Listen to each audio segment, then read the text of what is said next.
Rusama ibihumbi 2026 uyu ni umwanya wo kubashikiriza amakuru mwateguriwe n'uruganda rwa radio Haguruka. Imbere yo kubashikiriza ingingo zimwe ahagaze ko mu nkundire mbanze ndabahe mwiriwe abandi mwaramutse bivaye naho umwe wese aherereye.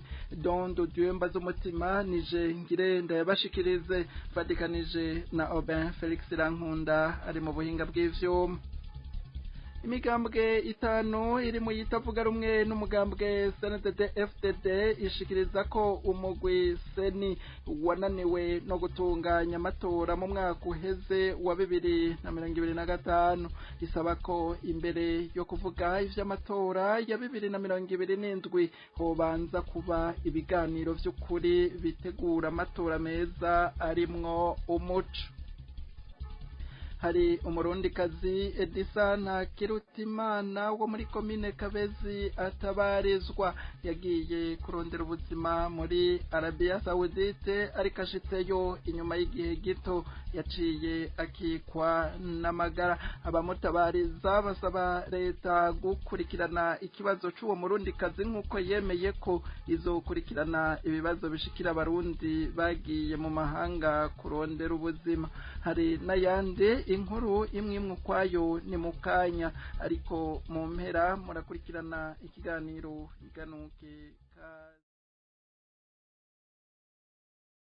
ndasubiye kubaramutsa. Umugwi seni urongowe na Prosper Ntahogwamiye warananiwe no gutegura amatora.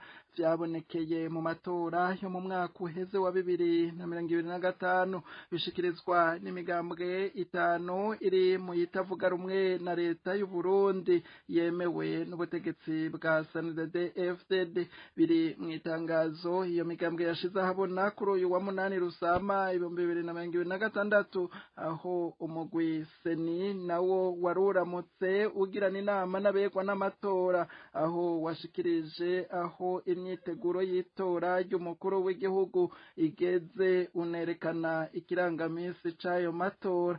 Iyi migambwe itanu ikaba ititavye iyo nama ivuga ko idashobora kwitaba inama batumirwamwo igasuzugurwa. Abayiserukiye bakabwirwa ko amatora yagenze neza kandi atagenze neza. Iyo migambwe isaba ibiganiro vy'ukuri bihagaze ku bibazo bihanze igihugu na cane cane ku gutunganya neza amatora kuko bigaragara ko inzego ziyatunganya muri kino gihe zananiwe no gutunganya amatora yizewe na bose. Inkuru na Ninete Nancy Mutoni. Imigambwe Iprona Sahwanya Frodebu Senere Kodebu na CDP ivuga ko yitwaye muri sentare ijejwe kubahiriza ibwirizwa shingiro inyuma y'amatora y'abashinga amateka n'abajenama b'amakomine yabaye mu mwaka uheze wa 2025 ariko iyo sentare ntaco yashitseko gishimishije. Ico gihe iyo migambwe ikaba yari yitwaye kubera amakosa akomeye yari yabaye muri ayo matora aho seni yari yananiwe no gutegura ayo matora. Abaserukira seni mu ntara no mu makomine nta guhagarikira amatora nibo biba amatora nibo bahagarikira ko ayo matora aba nabi. Imbere rero yuko haba amatora yo mu 2027 iyo migambwe mu manama yari yagiye harimwo iyo abegwa n'amatora bagiranye n'umukuru w'igihugu yari yasabye ko imbere yuko haba amatora yo mu 2027 hategerezwa kuba ibiganiro bihuza abanyepolitike bakaraba ukuntu amakosa yabaye mu matora yo mu 2025 akosorwa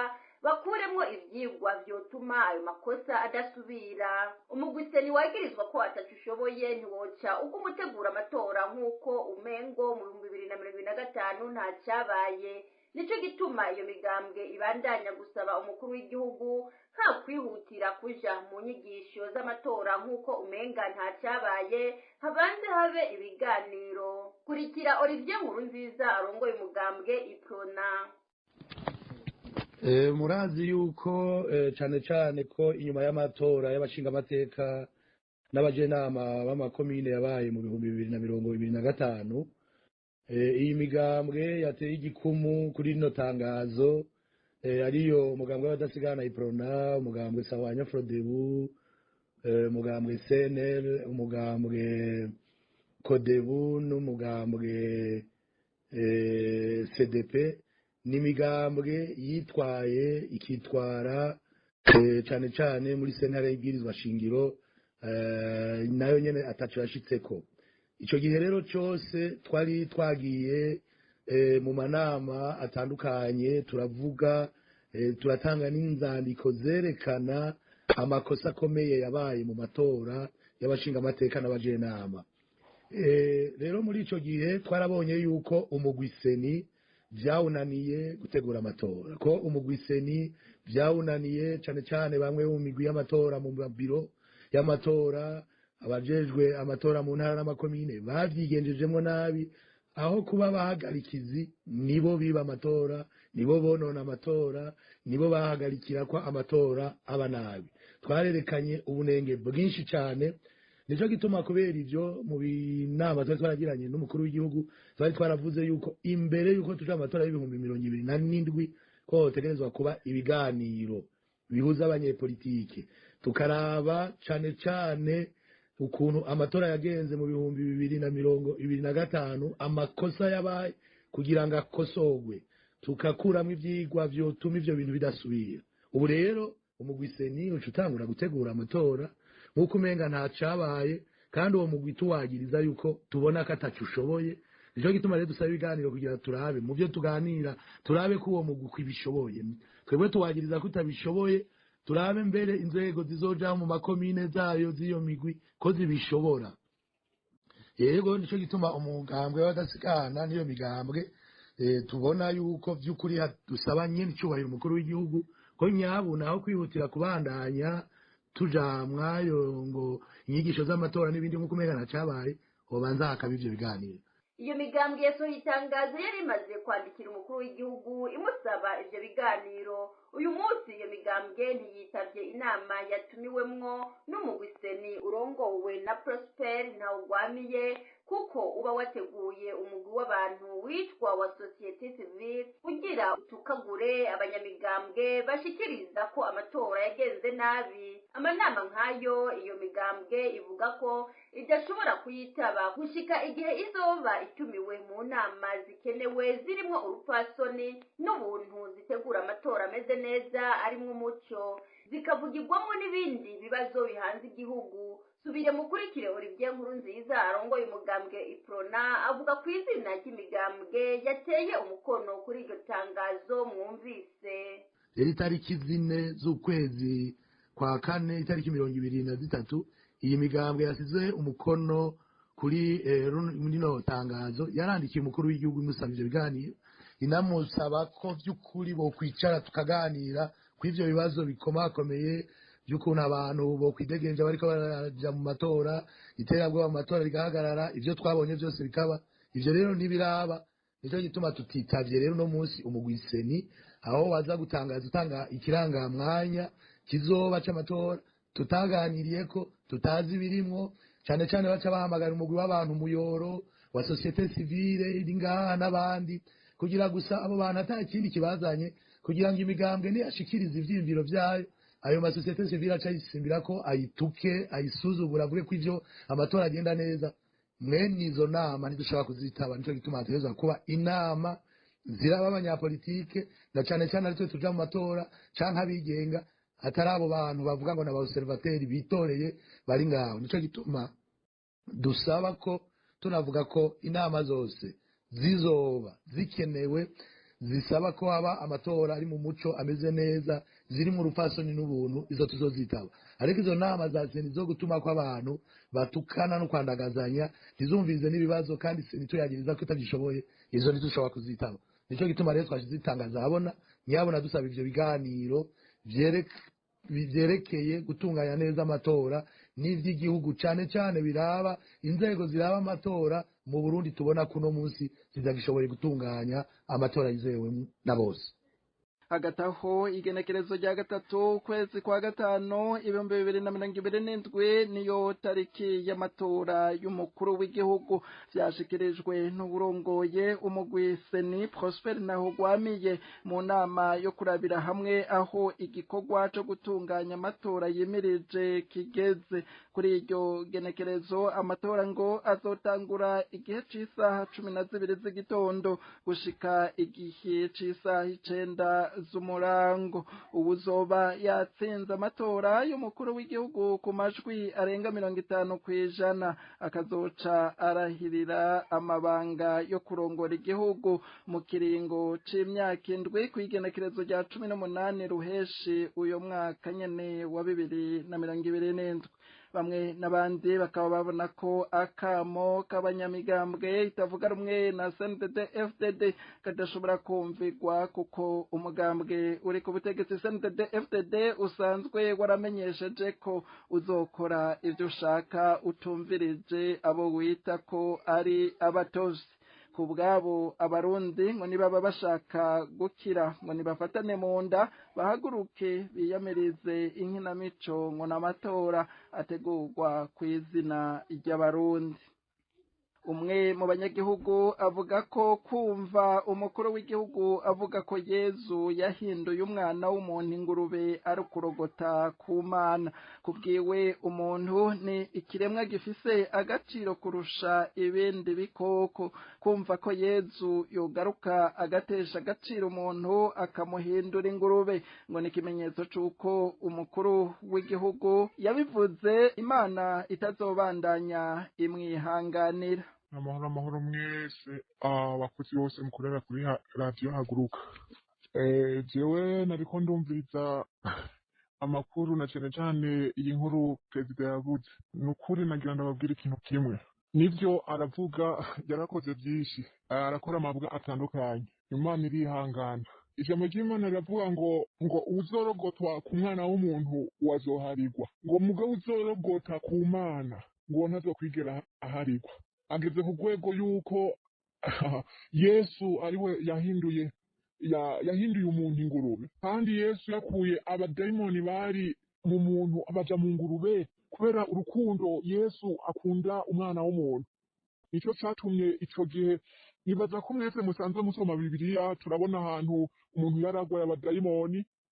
Yesu kubera akunda abantu, Imana ari rukundo, ari nyarukundo ikunda umuntu, acafata amadayimoni yari mu uwo muntu acayarungika mu ngurube kubera umwana w'umuntu. Umuntu ntupfe kubona abantu baka ubuzima umuntu atari bo babumuhaye. Imana irakunda umuntu gusumba uko ikunda ibintu byose, kuko mwibuke igihe Imana yarema ibintu, yararemye ibintu byose byo kuri iyi si, kandi byinshi byose yabiremesheje ijambo ryayo, byose bikaba nyamba ivuze ati igiti n'ikibeho cyangwa igikoko n'ikibeho, bikaca bibuko nyene uko Imana ibivuze. Bibiliya iravuga ngo igeze ku mwana w'umuntu. Usomye mu gitabo cy'Itanguriro haravuga neza ukuntu umuntu agezwe kuremwa. Urabona ko byinshi Imana yabivuga, ikavuga n'akanwa kayo, ikavuga ati iki kintu n'ikibeho, n'akanwa ikavuga n'ijambo rikaca biba. Mugabo igeze ku mwana w'umuntu, umuntu biravye aremwe muri butatu butagatifu, Mpwemu Yera na Yesu n'Imana. Imana iravuga ngo reka tureme umuntu ngo asa natwe. Urumva ko ibintu byose yabirema mu ijambo ryayo. Mugabo igeze ku mwana w'umuntu kubera umuntu ari uw'agaciro, iravuga ati reka tureme umuntu asa natwe, asa na jewe Mana. Rero ageze ku rwego yuko arogota ku Mana, uwo ntazomara kabiri ndabarahiye. Reka ndababwira ikintu kimwe, murabona ko abivuze uko mushake muze mu mpinyuzi ko atanguye kurogota ku Mana, uwo ntazomara kabiri ndabarahiye kweli. Turabona n'umuntu uzeya Herode yarigeze kuza agira nabi abantu b'Imana. Urupfu rwiwe rwagiye kuba rubi. Birivuga ngo yaguye aho yari yicaye ku ntebe atarapfa. N'uwo murindire muzobibona ko atanguye kurogota ku Mana. Yesu yakuye abadayimoni bari mu mwana w'umuntu aca barungika mu ngurube kubera umuntu ari uw'agaciro. None avuga yuko Yesu yoca afata umuntu akaca amurutisha ingurube ikaca iruta umwana w'umuntu, kandi zimwe mu duhema ari iz'Imana. arivyo yaduhuhiyemo ubwo ntaho tubona Bibiliya ivuga ngo Imana ihuhira ubuzima mu ngurube uyaye. Imana yaraturemye iturema, Bibiliya ivuga ngo yaturemye mu ntuze mu twondo hanyuma ikiduhuhera mw'impwemu zayo. None avuga yuko Yesu ariwe yoca ahindura ingurube, ariyo yoca iruta umwana w'umuntu. Mureka arogote, burya hariho umunsi azobona Imana arogotako ko ataho bihuriye nayo. Biravuga ngo usomye mu gitabo cya Zaburi haravuga ngo usomye ku murongo wa 50 ukaca ukurikirana bityo bice byo 51 ku murongo wa kane wa gatanu uko avuga ngo murabikora nkihorera ngo mukama mwibaza ngo haraho mpanye namwe ngo nzokwerekana nzokurikirana ibyo byose wagiye urakora, nzobikurikiza imbere y'amaso yawe uko bikurikirana, uko byose wagiye urabikora. None atanguye rero kurogota ku mwana w'umuntu, atanguye kurogota ku Mana, uwo ntazomara kabiri kweshe. Kandi Imana imubabarire kabisa. Nukuri twaratangaye twumvise ivyo bintu perezida yavuze ku Mana, Imana nzima ngo yahinduye umuntu ingurube. Amaraso ya Yesu amweze. Tubibutse ko Perezida Ndayishimiye kuri uyu wa mbere Rusama 2026 yamenyesheje abarundi n'amakungu ko Yesu yahinduye umwana bakunda gukina kiri muto ingurube. Edisa Ntakirutimana yagiye kurondera ubuzima mu gihugu ca Arabia Saudite, aratabarizwa leta y'u Burundi imutabare ashobore gutahukanwa mu gihugu, ashobore kwivuza. Amakuru ashikira Radio Haguruka amenyesha ko uwo mwigeme yavuye mu Burundi kuwa 9 ukwezi kwa11 mu mwaka uheze wa 2025 arungitswe n'ishirahamwe Global Consulting Office of Burundi riserukirwa imbere y'amategeko no witwa Ali Ndikumana, arungitswe muri Arabia Saudite gukora akazi. Inyuma y'imisi mike amagara yiwe yatanguye kumva atifashe neza, yarashoboye kurungikwa kwa muganga ariko yagumye aremba. Mu gihe yagumye arungikwa ku biro vy'abakozi barungikwa n'iryo shirahamwe biri mu gihugu ca Arabia Saudite, Edisa yarashoboye gutera impuhwe bamwe mu barundikazi bakorera kuri ivyo biro, baraheza bamusaba gusuzuma ko atoba yararigishano. Bamubwiye kubisuzuma akoresheje amazi atetswemwo icayi, ico bakunze kwita icayi ca mukaru. Abikoze yadashwe ibintu biteye ubwoba, baraheza baremeza ko yarigishano. Edisa ntiyorohewe. Amakuru ava muri Arabia Saudite ku biro bikorana n'ishirahamwe ryo mu Burundi ryamurongetse avuga ko amaze gupfungirwa ahantu ha wenyene inshuro zibiri zose. Abamutabariza bakavuga ko ari barakubona umurundikazi akitswe n'amagara atacaha yakoze atako agapfungwa azira ubusa. Basaba leta y'u Burundi kwitaho ikibazo c'uwo murundikazi agowe ayatavugwa mu gihugu ca Arabia Saudite, mu gihe leta yijeje abarundi ko yemereye amashirahamwe gufasha kuronderera akazi abanyagihugu kugira biyorohere kubakurikirana mu gihe bahuye n'ibibazo bitandukanye mu bihugu baba bagiyemwo gukora akazi, ngo ntiyishinge kuyora ifaranga gusa ryinjira mu kigega ca leta avuye muri ayo mashirahamwe, ubuzima bw'abanyagihugu ijejwe ikabwirengagiza. Bitabaye ivyo bamwe n'abandi babona ko leta ikomoka ku mugambwe CNDD-FDD izoba ibesha Barundi. Edisa Ntakirutimana yavutse kuwa 2 Ruhuhuma mu 1999 ku mutumba Mwaza, komine Kabezi mu ntara ya Bujumbura. Urupapuro rw'inzira bita passport akoresha rufise inomero OP 1313 rukazorangira kuwa 20 Myandagaro mu mwaka wa 2031. nta mashure maremare yize, yagarukiye mu mashure y'intango kandi avuka mu muryango ufise amikoro make, ntako ushobora kuronka amafaranga y'itike y'indege yomutahukana. Abatabariza uwo murundikazi basaba n'umugwi CNIDH kugira ico ukoze agateka k'uwo munyagihugu kubahirizwa. Mu buhinga bw'ivyuma babanza batumirira amate, inyuma y'akanya gato duce dutandukira umwanya uhariwe ikiganiro. Uyu n'umwanya uhariwe ikiganiro higanuke kuri uyu munsi wa gatanu igenekerezo ry'umunani Rusama 2026 gishimikira ku ijambo ry'Imana riri mu gitabo c'amazaburi, zaburi y'ijana na 24 kuva ku murongo wa 2 gushika ku murongo wa 6, gishikirizwa na Pastori Janvier Uwizeye mu gikurikirana. Bakunzi ba Radio Haguruka, turabaramukije, amahoro y'Imana bane namwe. Nkuko mwejeje kuvyumva, uyu n'umwanya w'ikiganiro iganuke, kandi nkuko maze kubimenyera ikiganiro iganuke kikica kuri no radio yanyu Haguruka, ni ikiganiro kivuye cy'ijambo ry'Imana, aho twumva umugambi Imana ifise ku gihugu cacu, igihugu c'u Burundi n'abarundi, aho twumva indemeshanyo iva mu ijambo ry'Imana. Rero no mu tukaba tugiye gusoma amajambo y'Imana, dusoma muri Zaburi igice c'ijana na 24, turahera ku murongo wa 2 dushikane ku murongo wa 6. Zaburi igice c'ijana na 24 ku murongo wa 2 tugeze ku murongo wa 6. Reka dusome mu izina rya Yesu Kristo. Yaboraho atari we yari mu ruhande rwacu, hamwe abantu badukurira hasi baba baratuyongobeje tukibona, hamwe uburake bwabo bwarurumba kuri twebwe, amazi aba yaraturengeye rwose, isuri iba yararenze ku bugingo bwacu, amazi asuriranya aba yararenze ku bugingo bwacu. Uhoraho ashemagizwe atadutanze ngo tube inyama z'amenyo yabo, Imana yacu ihabwe icubahiro. Bakunzi ba kino kiganiro iganuke, namwe bakunzi ba Radio Haguruka, ano majambo y'Imana dusomye, uno mwanditsi w'ino Zaburi yari karibuka ibihe bidasanzwe, ibihe bikomeye yaciyemwo.